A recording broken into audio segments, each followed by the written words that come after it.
Today we're going to go over a few tips on how to manage a bottom blast coal fire. One thing we need to watch for when you're running your coal fire is that it doesn't burn hollow on you. This is what a coal fire looks like when it's burning hollow. You can see the coke is burning way down at the bottom. You don't have any coke up in here. So if it's taking your iron a long time to heat up, longer than normal, your fire is probably burning hollow. And to correct that, you just need to use your fire rake and rake this coke in at the top of the fire and tamp this coke down and push it into the fire and just work that coke down.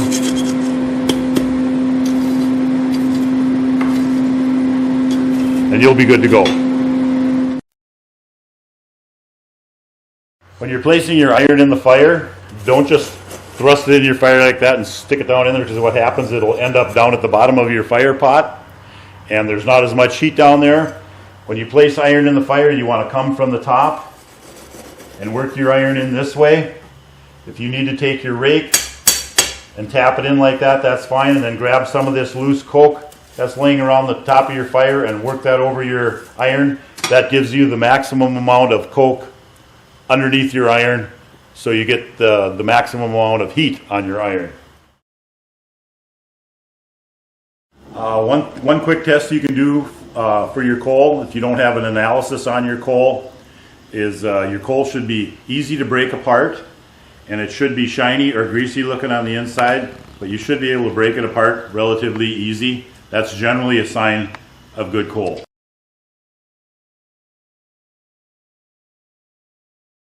Your coal can come in different sizes. This is nut size.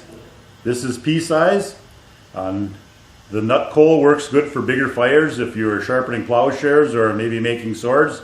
These bigger chunks work nice. I prefer the pea size because we wet our coal down and we can pack it tighter.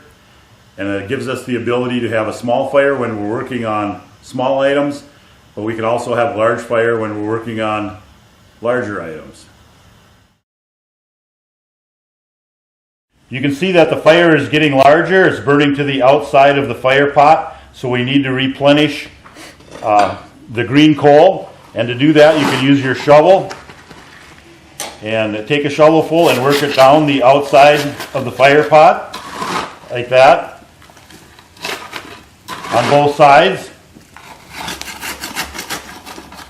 You can work that in, and then you can also use your rake and rake some up here, and then use your rake to tamp that green coal so it's all the way down to the bottom of the fire pot.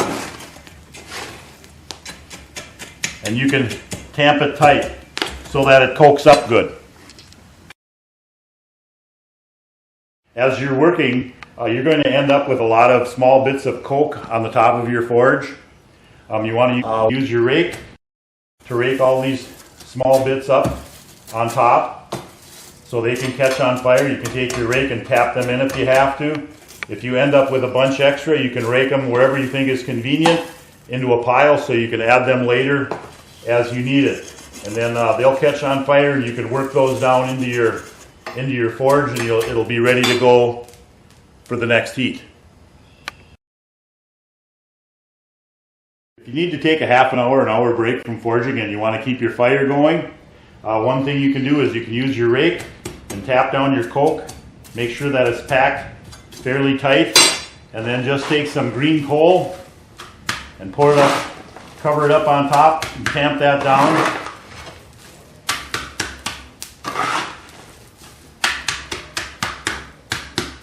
Tamp that down like that. That fire should keep for at least a half an hour to an hour. Okay, it's been a little over half an hour. Here's how you get the fire going. Turn the air on and rake this off. Rake all that green coal off.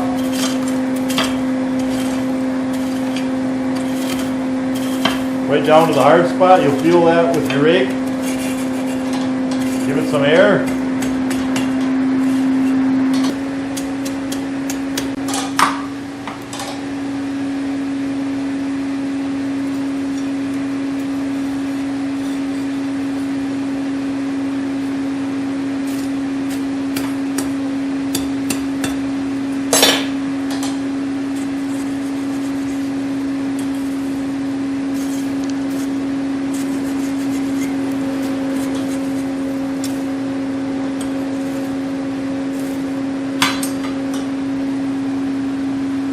there's our fire. Thanks for watching. Be sure to subscribe for more videos on blacksmithing tips and techniques.